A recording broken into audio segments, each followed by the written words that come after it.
இப்போ ஒரு இது வந்து நார்மல் இதுதான். எல்லாருமே வந்துட்டு ஜெல் பேஸ் ஐலைனர் வந்து ரொம்ப நல்லா வைப்போம் இல்லைங்களா. ஸோ இந்த ஐலைனர் வைக்கும்போது நிறைய பேருக்கு வந்து நிறைய காம்ப்ளிகேஷன்ஸ் இருக்குதா ஒரு இன்டிமேஷன்ஸ் இருக்குது. ஸோ என்னோட ஸ்டூடெண்ட்டுக்கும் இந்த மாதிரி ஒரு ப்ராப்ளம் இருக்குங்கிறாங்க. அவங்க வரும்போது கண்டிப்பாக ஐலைனர் வச்சுக்கிட்டு வரணும்னு சொல்லியிருந்தேன்.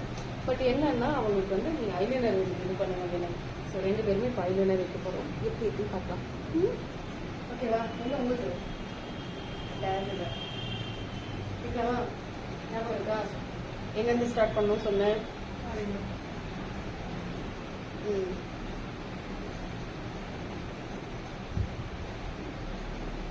ஓகே, உங்களுக்கு கண்ணு நல்லா மூக்கு. ஒரு வாட்டி என்ன பாக்குறீங்களா?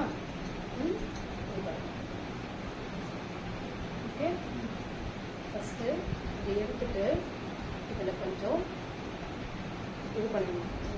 நெக்ஸ்ட் இந்த இடம் இதை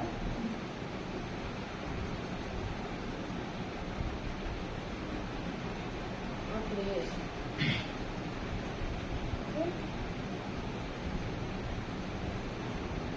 அப்படியே கனெக்ஷன் பண்ணிக்கலாம். புரியுதா? ஒரு விங்ஸ் கூட நான் ஸ்டார்ட் பண்ணிடுறேன். புரியுதா? லைட்டா எனக்கு விங்ஸ் ஹெவியா வேண்டாம். ஸோ அதனால இந்த விங்ஸை நான் லைட்டா எனக்கு புரியுதா கரெக்டா அந்த கோடு லைன். ஓகே, அந்தம்மா இப்போதைக்கு விங்ஸ் வேண்டாம், நீங்க அதை இது மட்டும் பண்ணலாம்.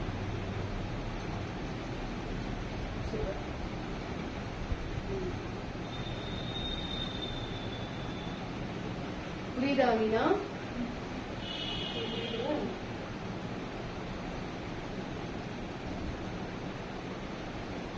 எஸ்.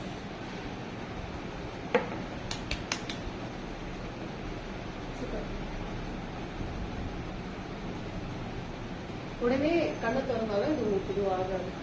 சில பேருக்கு ஹைலைனர் போட்டு ஹை ஹீட் ஓப்பன் ஆன உடனே என்ன ஆகும்னா நீங்க ஒரு கோட் ஏற்றிட்ட தெரியுதா?